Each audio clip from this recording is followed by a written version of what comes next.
सदगुरुदेव की जय।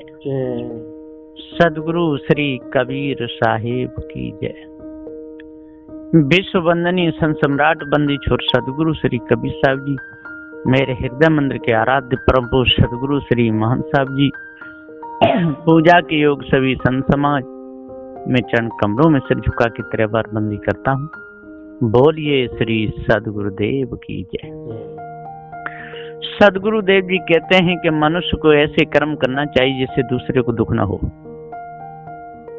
और मनुष्य को ऐसे वचन बोलने चाहिए जिससे किसी को चोट न लगे। अब कहोगे कि सदगुरु श्री कबीर साहब का सिद्धांत तो खंडनात्मक है, चोट तो दूसरों को लगती है।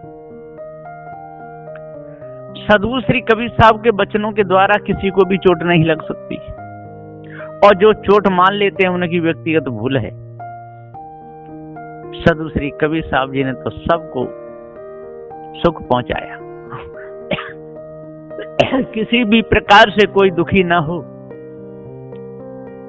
और सब अपने पद को जाने, सबका मन पवित्र हो। अंडा मांस मछलियां अफीम भांग शराब पीना सब छोड़ें, चेतन पूजा की तरफ सबका लक्ष्य हो, जड़ाध्यास से सब बचें। कितना पवित्र उपदेश है सदगुरु श्री कबीर साहब का। अब इस उपदेश के द्वारा दुख किसको हो सकता है? किसी को नहीं। साहब ने जीव का बहुत सम्मान किया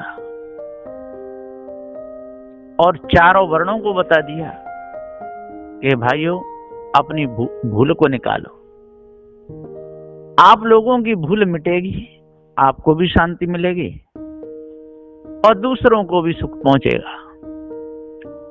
लेकिन लोग अपने भरण पोषण के लिए दूसरों को दुख देते हैं, अपना पेट भरने के लिए दूसरों को दुख देते हैं, स्वयं सुखी रहने के लिए दूसरों को दुख देते हैं। जो हमारा कुछ भी नहीं बिगाड़ते उनका मांस खाते हैं, मछलियों को मारते हैं। मछलियों को मारना खाना ये मनुष्य का धर्म नहीं है। मेढ़ा बकरों को काटना मारना ये मनुष्य का धर्म नहीं है। जड़मानंदी में फंस करके जो निर्गुण निराकार माना हुआ, जो आत्मा परमात्मा ब्रह्म, वो मिथ्या धोखा है। ये भूल सदगुरु श्री कबीर साहब के उपदेश के द्वारा समझ में आती है। और फिर भी यदि कोई कहे कि सदगुरु श्री कबीर साहब के वचनों में कटता है तो उसकी कितनी बड़ी अज्ञानता है। समझ लो उसकी खोपड़ी ही खराब है।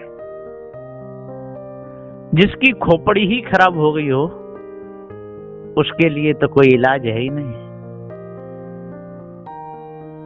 इलाज तो उसके लिए है कि वास्तव में रोग हो,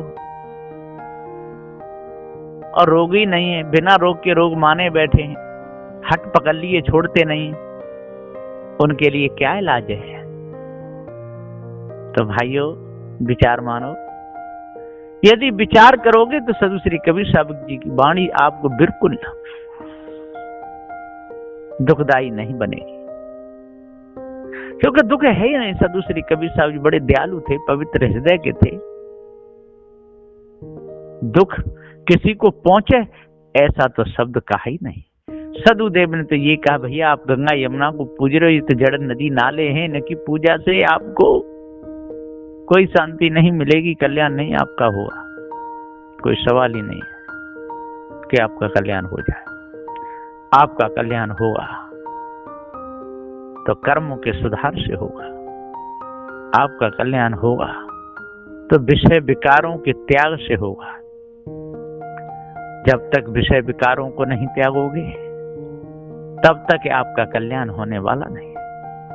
जब तक जड़मानंदी से न्यारे नहीं होगे तब तक आपका कल्याण होने वाला नहीं है। जब तक चोरी हिंसा विचार को नहीं छोड़ोगे तब तक आपका कल्याण होने वाला नहीं है।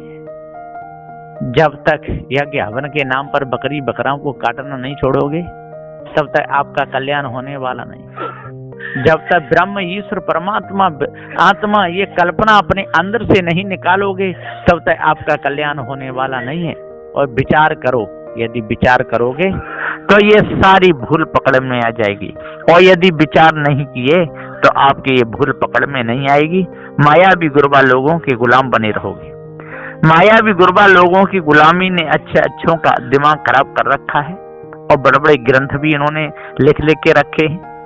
उन ग्रंथों के और ये पक्के गधे बने हुए हैं, उन्हीं को लादें ढूंढते रहते हैं, उसी वाणी को ही और सत्य न्याय निर्णय की वाणी समझते हैं। तो ये धोखा बहुत बड़ा है।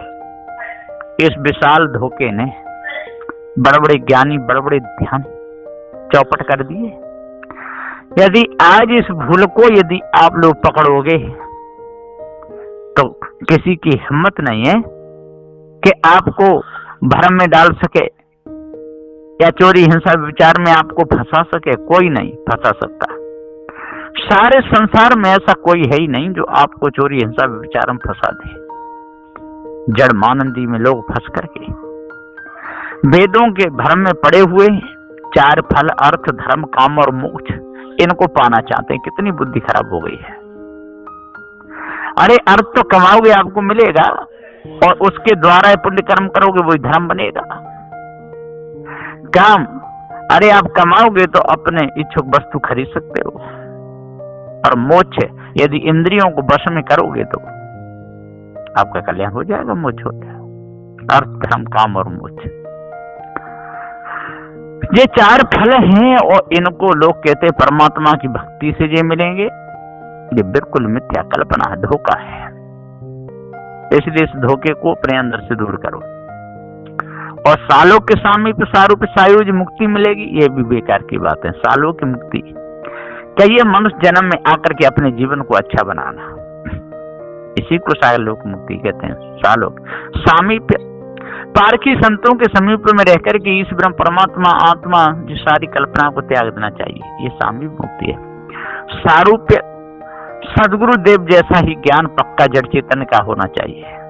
और सायुज्य माने सर्व वासना को त्याग कर अपने पद में ठहरना चाहिए। ये निर्णय है पारक सिद्धांत के द्वारा। उन लोगों की व्याख्या बड़ी बेढंगी है।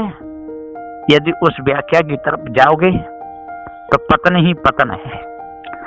लाभ तो है ही नहीं, लाभ नाम की कोई चीज नहीं। इसलिए सज्जनों विचार मानो, जब तक आप लोग अपने आप को नहीं जानोगे।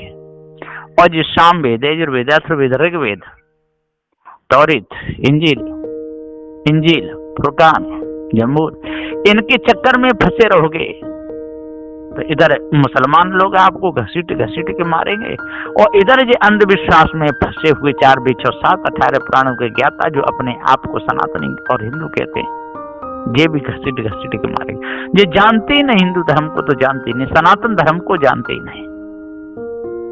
केवल कोरे मानंदी के भ्रम के गधे बने हुए। और जब तक अपने आप को नहीं जानेंगे, जड़ मानंदी को अपने अंदर से नहीं त्यागेंगे, तब तक सच्ची शांति मिलने वाली है ही नहीं।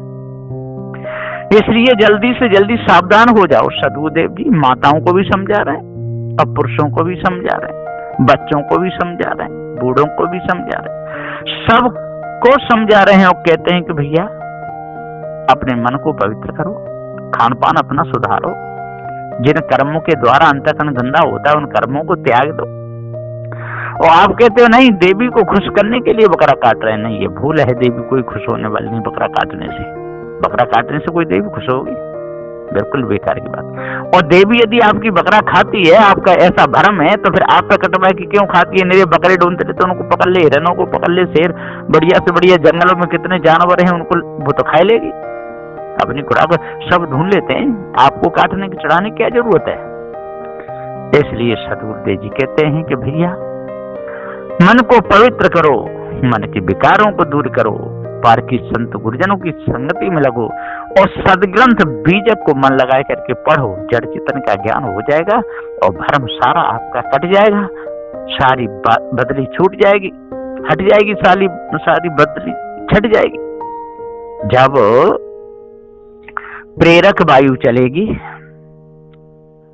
तो बादल इकट्ठे हो जाते हैं, और जब शोषक वायु चलती है सारा बादल फट जाता है।